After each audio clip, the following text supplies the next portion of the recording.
This isn't a big city nightmare. It's a front porch town where folks wave from pickups, and the night belongs to crickets. Beeson, Illinois. Population, a few hundred, give or take. A place where you can leave your mower on the lawn and nobody touches it. Where the loudest thing after sunset is the grain dryer humming past the fields. And yet, one Sunday night in September, a small white house on Archer Avenue became the kind of scene that steals breath and trust from an entire community. The victims were a blended, everyday family with the kind of busy, overlapping lives you recognize instantly. Raymond Rick G. 46, the steady one. Call me if you need me energy. Ruth G. 39, warm, protective, the voice of calm and chaos. Justina Constant, 16, a teenager on the edge of everything. Friends, arguments, plans, playlists. Dylan Constant, 14, restless, athletic, loud with life in all the usual teenage ways. Austin G., 11th, still in that sweet middle school zone of bikes and video games. 5 names, 5 lives, and a 6th name, a little girl, just 3 years old, who would live to carry a scar only she can feel. We'll come back to her. To understand how something like this can happen here, you have to meet 2 other names, Christopher Harris and his younger brother, Jason Harris. They weren't strangers drifting through farm country. They were stitched into the G family's world in the most intimate way. Christopher had been married to Rick's adult daughter, Nicole. He'd been at dinners, stood in the doorway, knew where the light switches were. That familiarity, the I know you comfort, is what makes this story so hard to swallow. The day before the murders didn't predict the night. Nothing ever does. Late summer corn stood tall and green. Weekend plans bled into school night routines. The house on Archer Avenue settled the way houses do. With the last dishes drying, the last lights clicked off, a family dropping into sleep. What happened next is the part you'll want to turn away from, and you shouldn't, because that's how monsters get away with it. We look down at our phones, we mute the ugly parts, and the truth slips past us. Sometime between Sunday night and the first hard light of Monday, brutality walked through the G family's door. There was no pistol crack echoing down the block, no chase, no sirens. Just a blunt instrument and a series of decisions so cold you could see your breath. By the time that small house exhaled again, Rick, Ruth, Justina, Dylan, and Austin were gone, beaten to death. The quiet of Beeson didn't break until the next afternoon, when a 911 call sent the first responders rushing, and the crime scene tape went up like a yellow flag, warning the whole town. Lock your doors. Something unthinkable has happened. The way word travels in a town this size is almost physical. You feel it in the diner, in the grocery line, at the gas pump. Did you hear? Becomes an aftershock. By evening, parents were checking on their kids twice. Porch lights stayed on. Deputies and agents combed ditches and corn rows for any piece of a why. Inside the Archer Avenue house, investigators found a picture that would take months to fully translate. Blood spatter telling a sequence, defensive wounds speaking for the victims, and a surviving child who had been left for dead and somehow wasn't. A toddler in a hospital bed. That detail alone felt like the whole world going off its axis. But even in those first chaotic hours, one puzzle piece clicked. Who knew the G's well enough to move in that space without tripping alarms? Who would know which room held which child? Which window slid easiest? Which door creaked? When police started tugging at those threads, Christopher Harris came into focus, not as a shadowy figure from nowhere, but as someone unmistakably close to the family, and with him, a second figure. Jason Harris, his brother, hovering at the edges of the timeline like a truck idling in the dark. If you want to understand the prosecution's narrative, imagine the worst version of bad intent hardening into action. 2 brothers out late, talk of sex and easy money. A plan that starts dirty and turns deadly in a heartbeat. The target?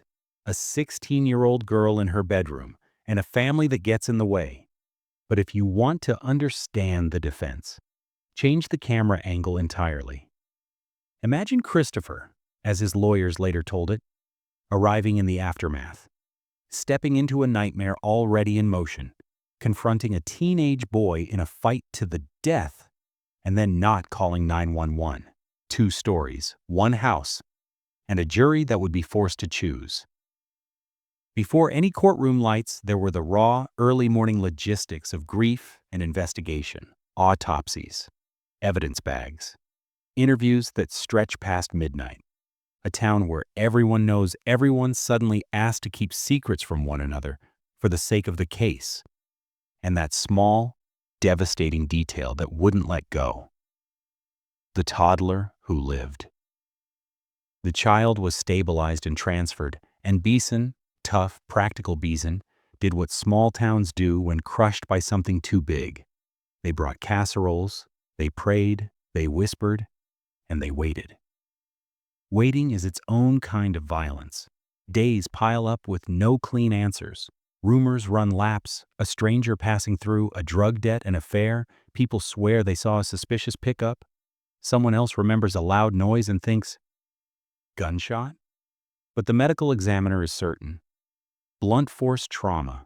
The weapon, when we finally get to it, won't be a firearm at all. It'll be something ordinary and ugly from the world under your car hood. The kind of tool you'd never look at twice until someone decides it's good for killing. There's a moment every case hits a pivot. In Beeson, the pivot came when investigators started mapping the minutes of that night like a choreography. Phone calls made and not made, vehicles seen and not seen, who left which house at what time, who told what story to whom and why it didn't quite fit. One detail, then another, then 10 more, until the story that felt possible starts to feel impossible. And then came the thing prosecutors live for and defense attorneys dread, a narrative with teeth.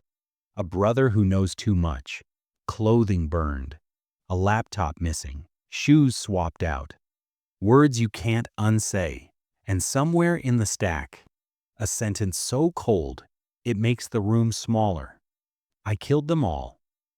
But don't move too fast. This series isn't about racing to the verdict.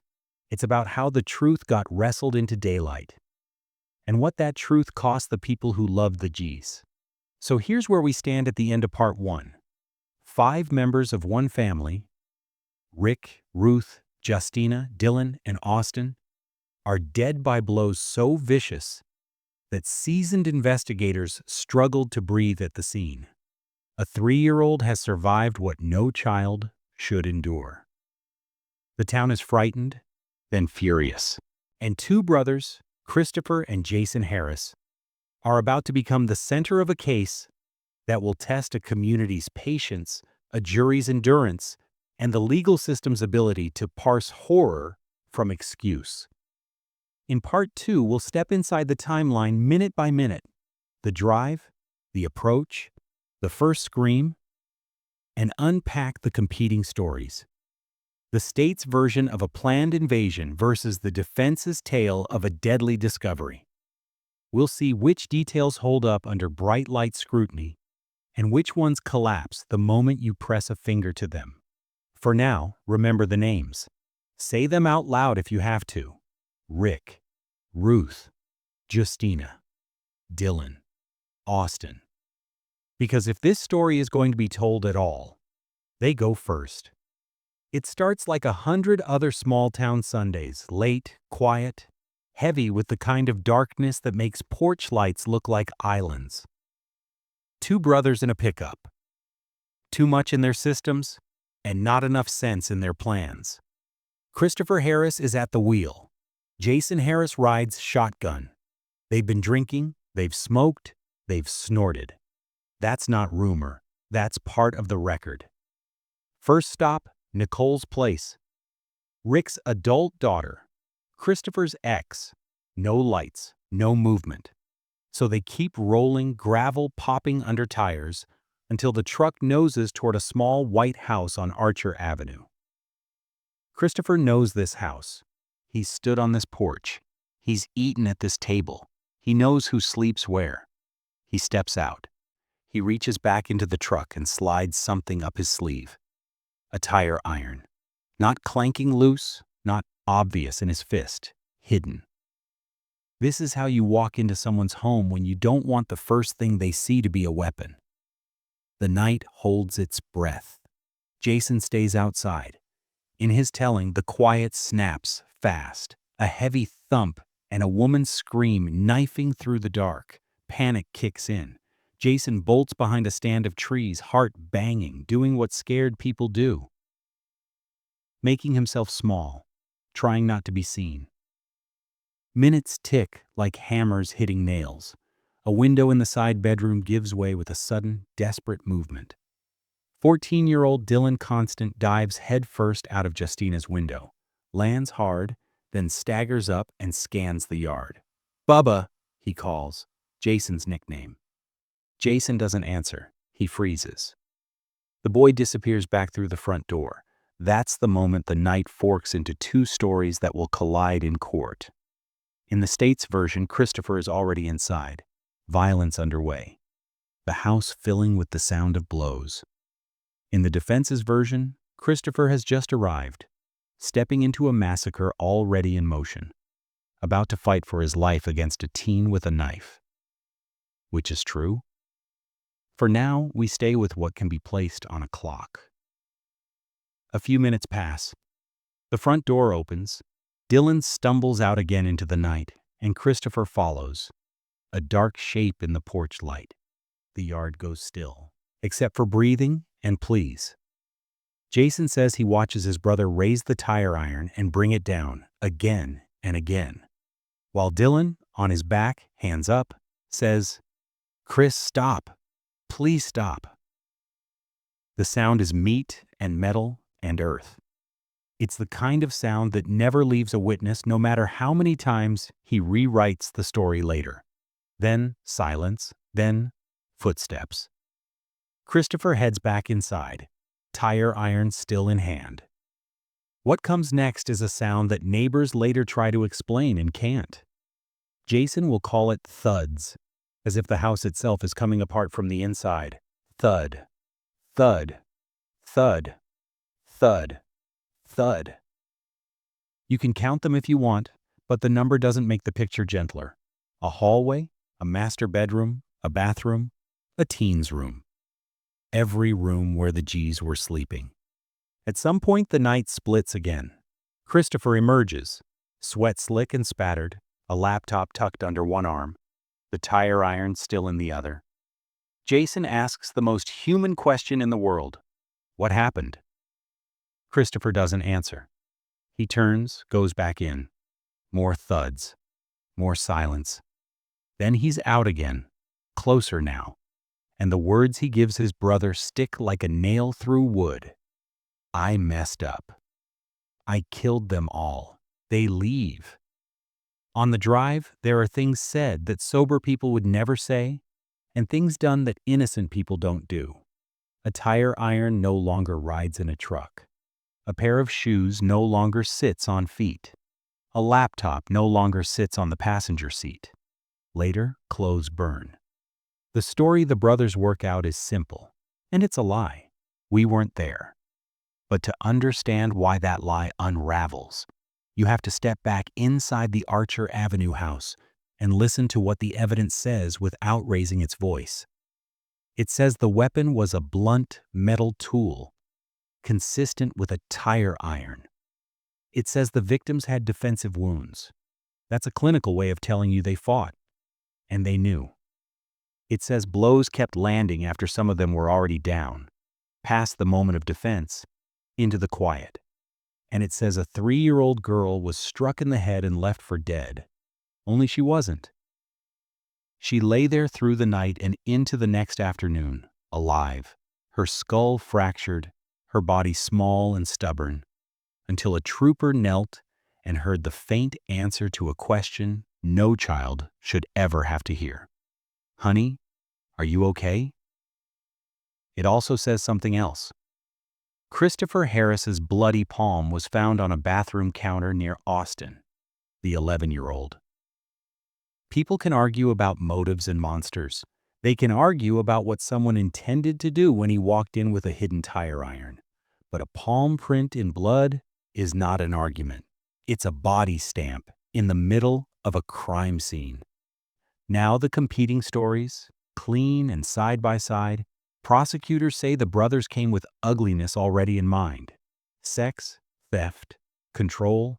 Christopher tucked a tire iron up his sleeve, walked in, and started with Justina, the 16-year-old. The scream that Jason heard was Ruth, the mother, waking into a nightmare. Rick moved toward the hallway, Austin toward the bathroom, Dylan into the yard. And Christopher followed, practical and relentless, room by room, person by person. When it was over, he grabbed a laptop, and later told Jason it might have had a camera he didn't want to explain, dumped the hardware, ditched the shoes, burned the rest, and talked about buying a bigger shoe size so prints wouldn't match. He lied to police, to family, to anyone who asked.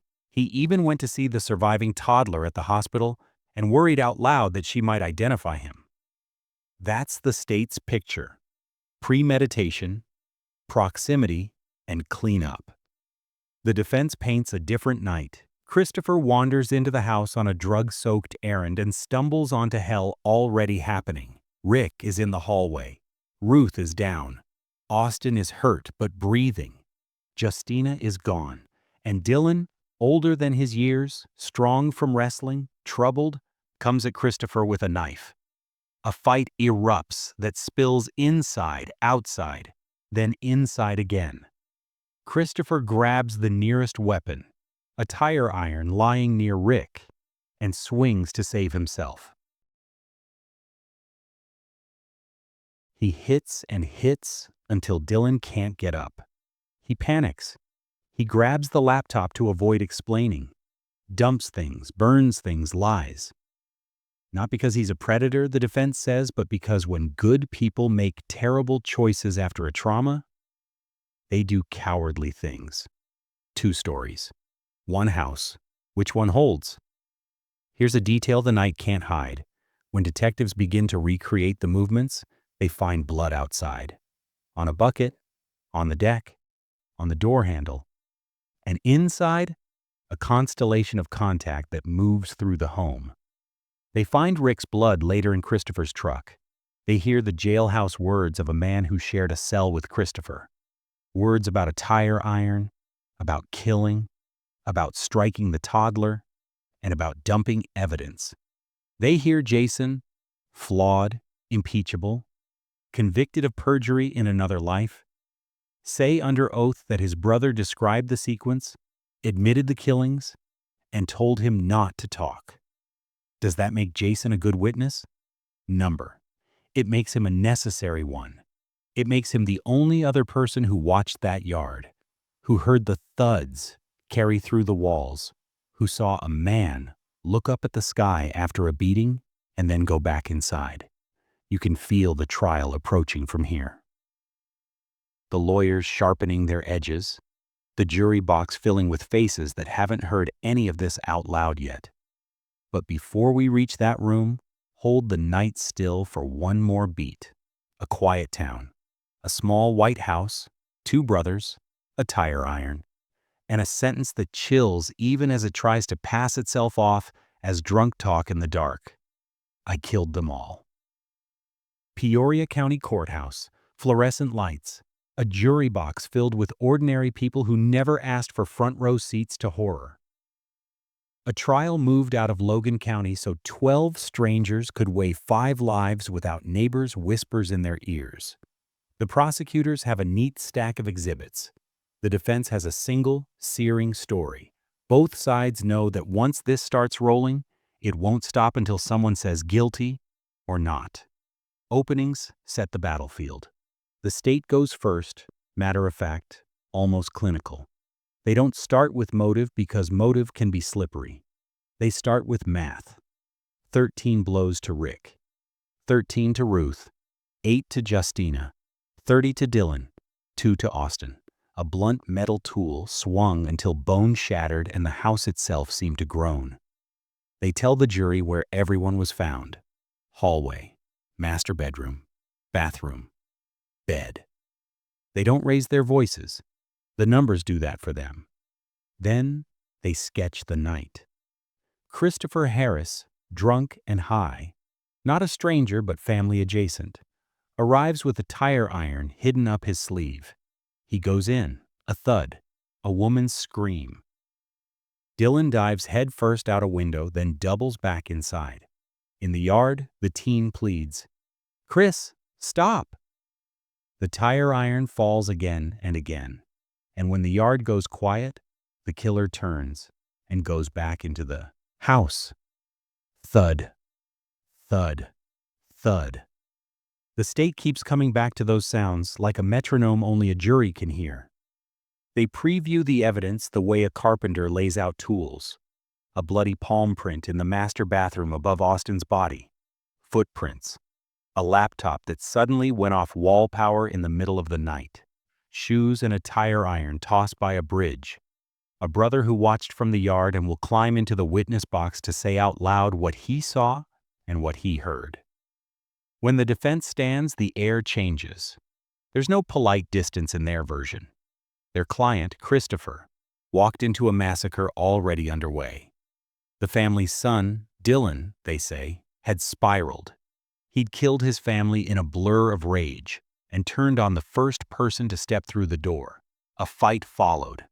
Wild, close quarters, a knife flashing, a man in shock grabbing the nearest thing that could stop a teenage boy who was no longer a boy.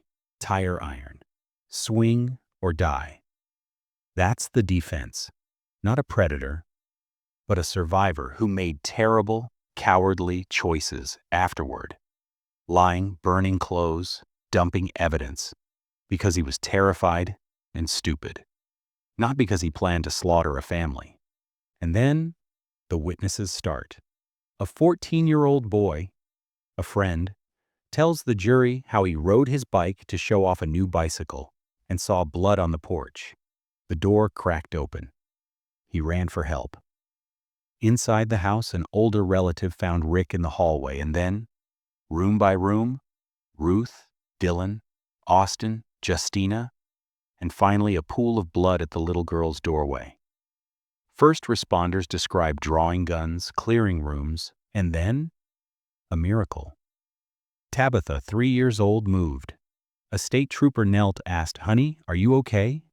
and heard the softest sound, a groan.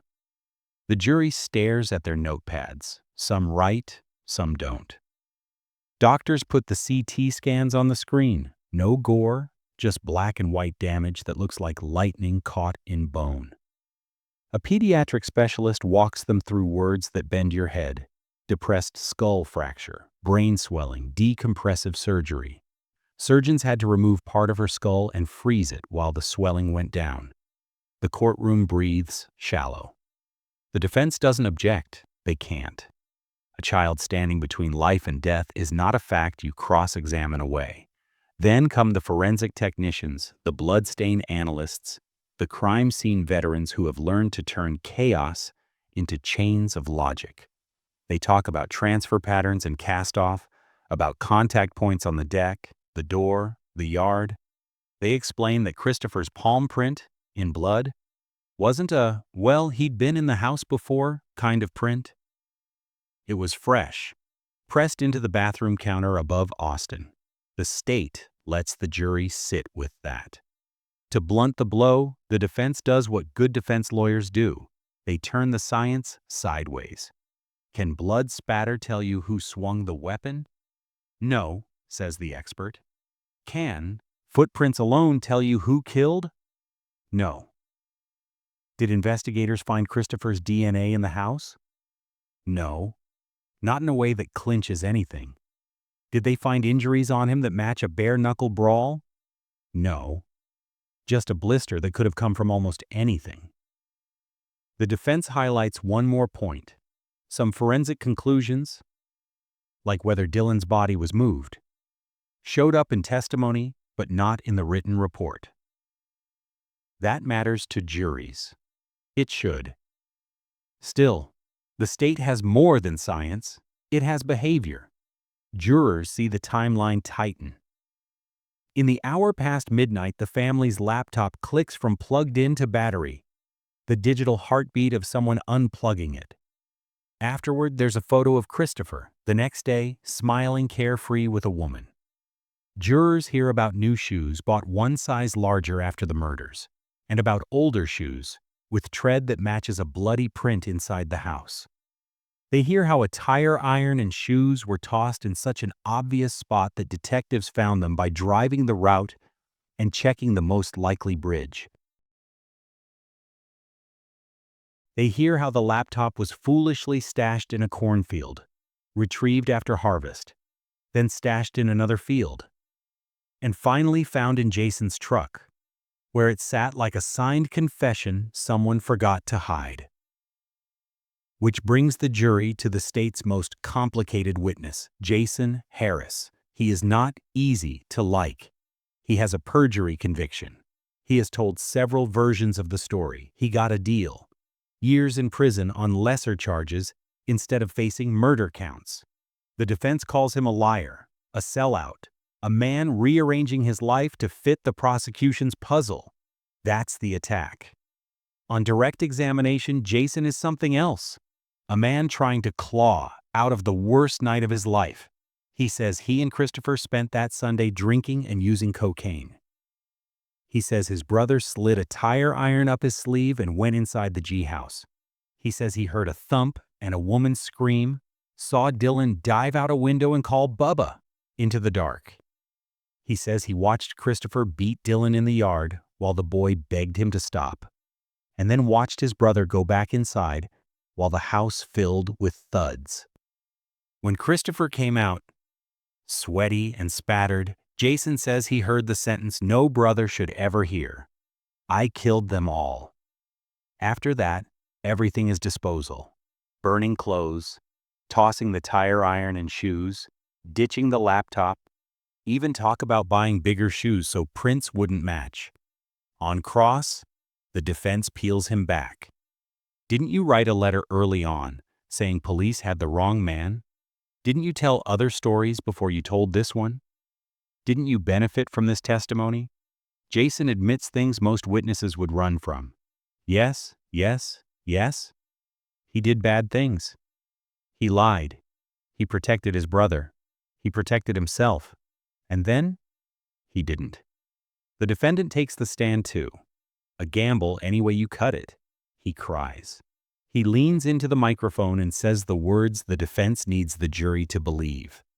Dylan did it. He describes a house already drowning in blood, a teenager coming at him with a knife, a panic-drunk fight for survival. He says he did not hit the little girl. He says he only took the laptop because he feared a webcam might have recorded him. He says he lied because he was scared. The jurors watch his face, watch his hands, watch his eyes when the prosecutor asks the simplest questions. Why didn't you call 911? Why did you burn your clothes? Why did you toss the tire iron? Why didn't you tell anyone about Dylan until it was too late to test for gunshot residue, to swab hands, to preserve the scene you say you found? Trials don't tip on one fact. They tip on weight. One detail doesn't decide a case like this. A pile does. The state lays down the palm print. It lays down the laptop. It lays down the bridge. It lays down the sounds and the timing and the stupid, sloppy aftermath. The defense tries to lift the pile with doubt. No DNA, no injuries, inconsistent witnesses, a boy with problems. A fight that could explain everything. At the end of the day, 12 people will go into a room and ask just one question.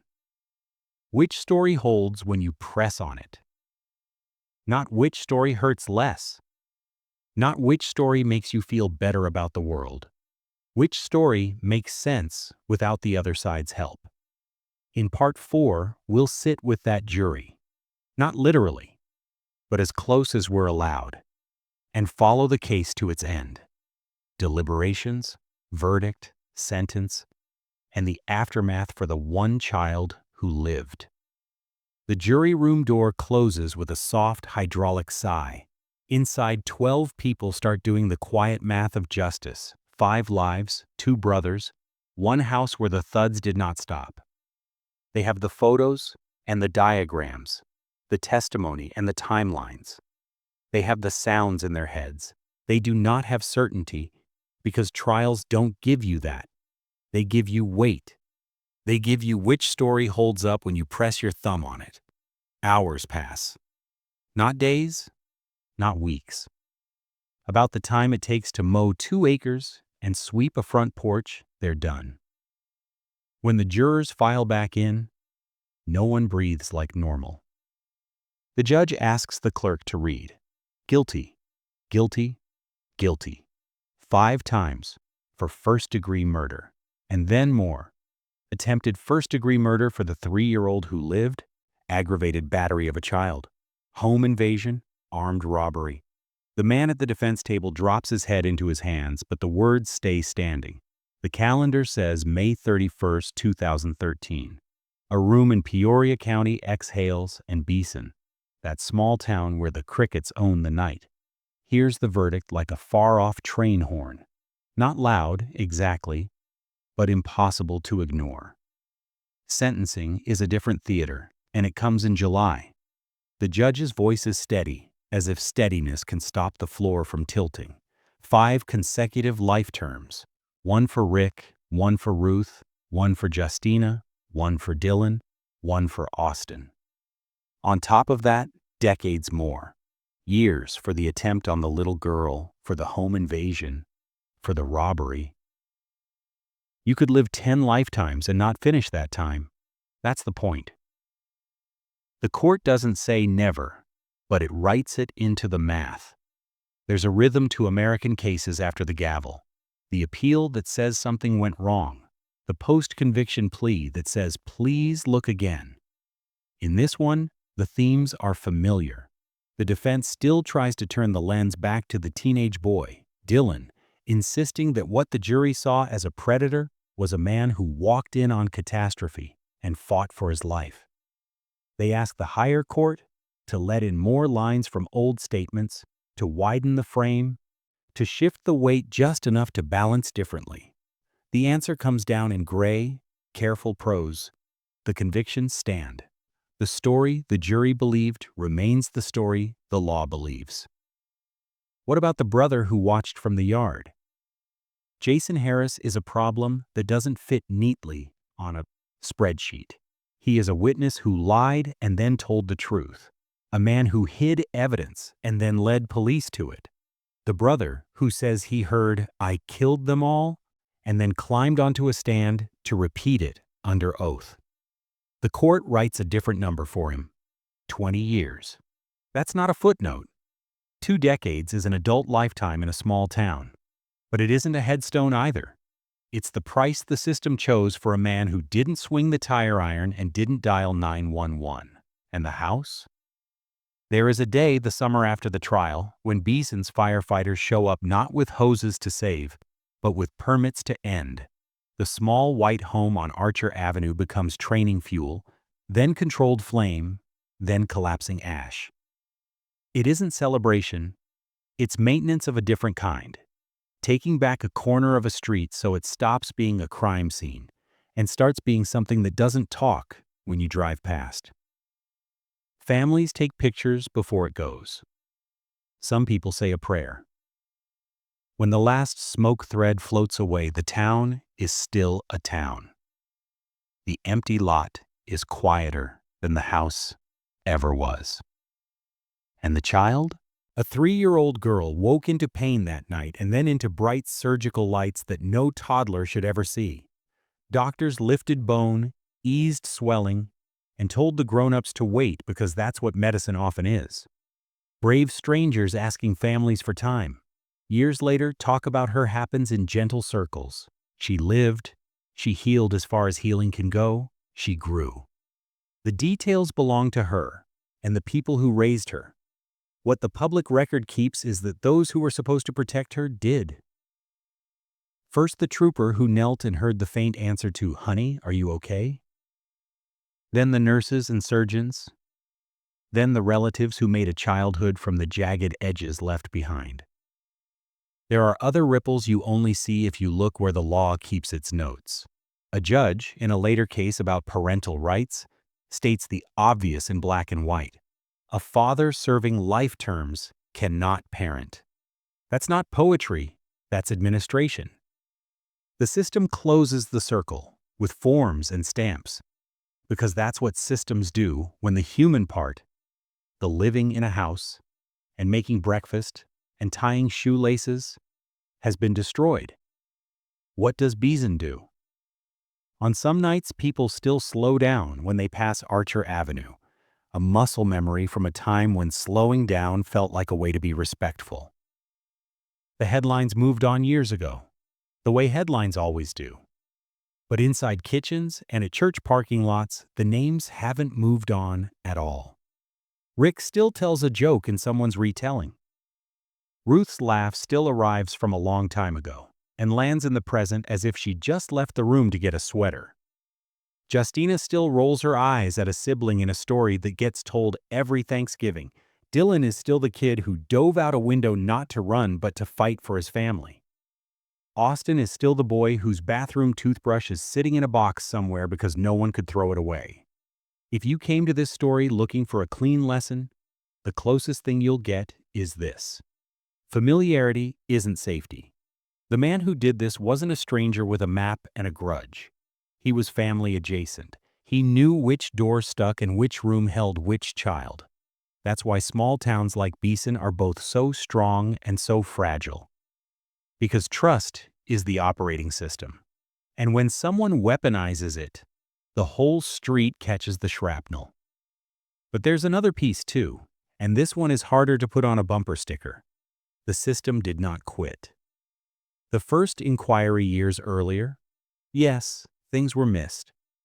But when it mattered, the detectives followed the blood and the bridge and the laptop and the lies. A brother who didn't deserve a lot of faith still took an oath and told a jury what he heard and what he saw. A prosecutor stacked evidence until it formed a shape that could stand on its own. A judge counted the lives and spoke the sentence. And 12 people did the job none of us wants. They listened to horror and said the word that locks the door. If you've been here since the beginning of this series, you know the cadence by now. We don't end with the killer. We don't end with the law. We end with the lives that should have kept unfolding. Raymond Rick G., 46, Ruth G., 39, Justina Constant, 16, Dylan Constant, 14, Austin G., 11, 5 names, in the middle of Illinois, on a quiet street, in a house that isn't there anymore but still is, in the ways people check their locks, in the way a town looks out for the kids walking home at dusk, in the way a jury's foreperson says, "We find the defendant," and 100 private prayers finally have somewhere to go. Remember them. Say them like you're turning on porch lights. And if the darkness presses its face to your window, don't look away. Look right back. Ask the hard questions. That's how ordinary people keep their ordinary lives. By refusing to let monsters hide in the quiet. If you want real cases told without sensationalism, with the victims at the center, please like this video, subscribe to the channel, and turn on the bell so you don't miss the next episode. In the comments, honor their names: Rick, Ruth, Justina, Dylan, Austin. Share responsibly. Your support is what lets us keep doing careful, honest storytelling.